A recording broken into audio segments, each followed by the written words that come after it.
Now, I'm actually kind of glad that I have some time left here after the debate was is done, because there is politics that I wanted to that I saw that I thought was great.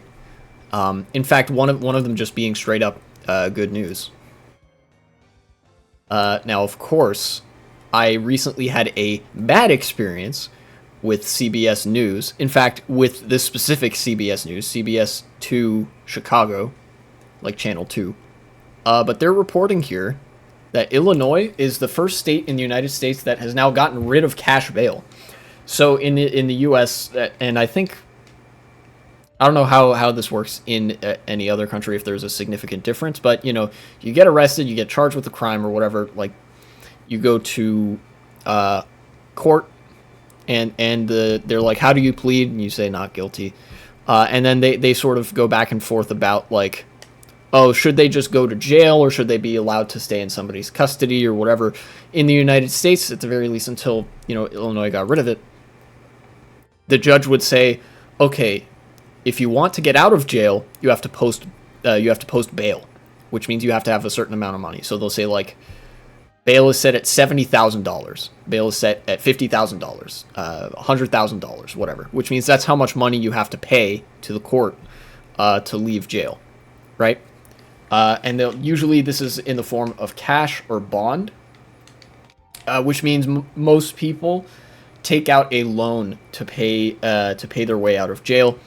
This is an entire industry unto itself. It's a huge problem because, guess who it impacts the most? Poor people, So a lot of poor people end up just rotting in jail, even if they didn't do it, and before they've even had their day in court, because they don't have the money to leave. Jail is where you go before you're ever convicted of a crime. This is just you've been arrested for something. And Illinois has decided, yeah, that's bad, actually. We should just not do that. Let's see some details here. The Safety Act. Very interesting. I don't know why they decided to call it that, but presumably there's some reason behind it. Monday was a big day at places like the Cook County Jail and others across the state, as inmates are not able to petition the court to review their case as this ruling has taken effect. Defendants already being held on cash bail will be able to request a hearing to determine if they should be released. So I should mention the other options aside from cash bail, right? Is if they determine that like, oh, if we allow you to not be in jail, you might skip town.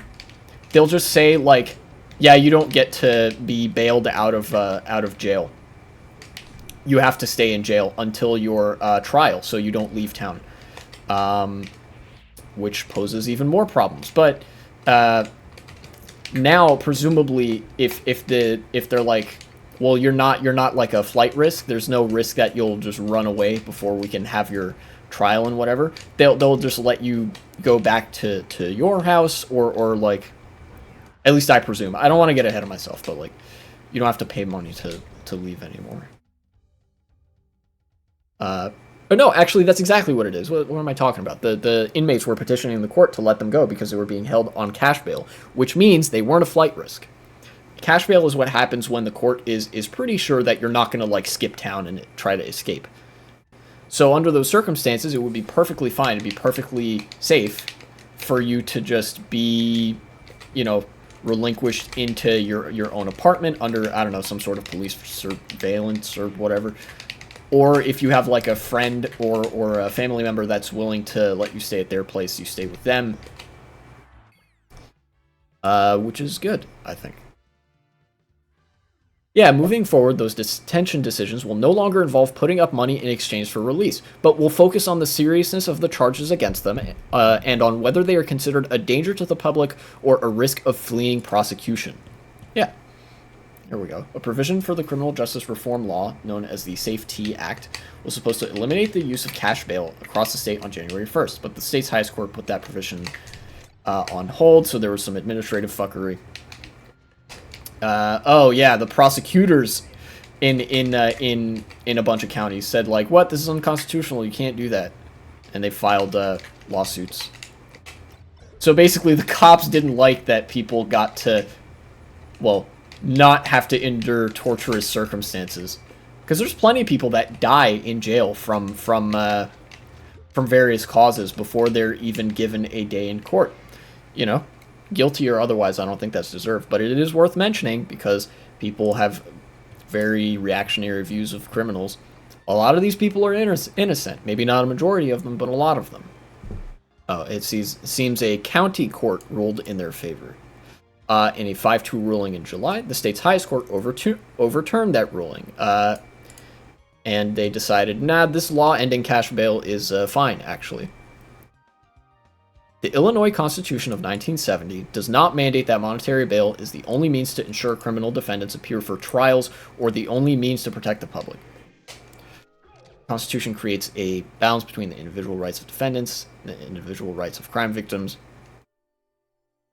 The Act's pretrial release provisions set forth procedures commensurate with that balance. Basically, they said, like, I mean, you know, cash bail isn't the only way to make sure that somebody doesn't, like, go out of jail and, like, beat up a bunch of people again or kill somebody again. You know, in fact, the law accounts for that. So it's like, we just don't need cash bail anymore. You're a skill issue, honestly. Yeah, proponents of the end to cash bail have said defendants shouldn't be forced to stay in jail simply because they can't afford to get bailed out. I think there's I don't think it's Disco Elysium, but it's another very class-conscious game, very story-driven, where somebody says if the punishment for a crime, if the punishment for breaking a law is a fine, then that law only exists for the lower class.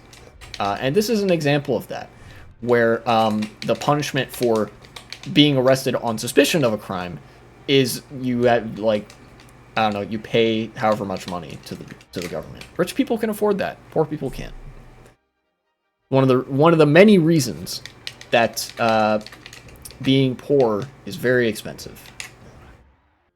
Money bond system wrongly tied access to financial resources to pre-trial freedom. Oh wow, look at that. They're arguing the same thing that I have just argued. The result has been countless individuals, mostly from black and brown communities, spending days, weeks, months, years in jail just for being poor. Yeah, I don't know. Again, I can't really speak to political circumstances outside the United States. This might come as a shock to some people. You could be forced to spend years of your life. I think it's not uncommon for people to spend more than a year in jail waiting for trial after being arrested because the police suspected them of having done a crime. You know, this isn't even like, they haven't even been decided to be guilty yet. This is like, you know, you're presumed innocent until proven guilty. Now we are going to take this presumed innocent person and lock them in jail for a year. Nice back air. Let's see here. I wonder if there's any more cool and wacky details to this. It seems like it's mostly people like doing the whole handshake and congratulatory circuit of like, hey, we did it. We did a good thing. And then the attorneys coping and seething and mauling and also having a skill issue. Obligatory Saul Goodman quote in response to this article. Hi, I'm Saul Goodman. Did you know you've got rights? The Constitution says you do. Except real. It's in real life, actually. You do, in fact, have rights. So the police are mad at this. The attorney general and like the prosecutors are mad at this. The sheriffs are mad at this. Everybody else loves it. CBS 2 correspondent Chris Ty reported that experts called the end of cash bail the biggest change in Illinois courtroom procedures in a generation. And I don't doubt that. Hearings that used to last 2 to 3 minutes went 10 to 12, so there are some new pressures on the court system. As much as I'm aware that this is like some sort of... This is probably subtle framing from CBS to like indicate a vague preference for the like cash bail system or whatever. But I think it is true generally that like this is going to be an adjustment. It is going to take some getting used to on the part of the court system. They're going to have to like realize, okay, we have to weigh considerations differently. Because previously it could be the case that, like, if you wanted to remand somebody to custody but didn't want to just say, you gotta stay in jail, you could just charge them so much bail that they couldn't possibly post it, and then they would have no choice but to stay in jail because they couldn't afford to leave.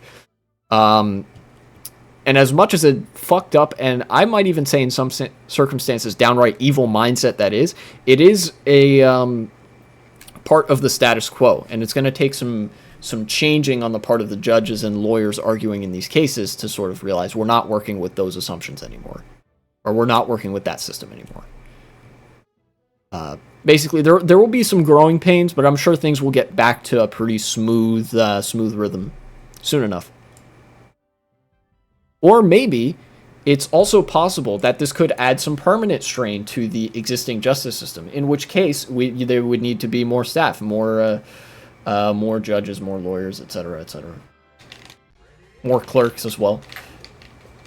Let's keep going here. I'm not reading the whole article. The whole article is actually pretty long.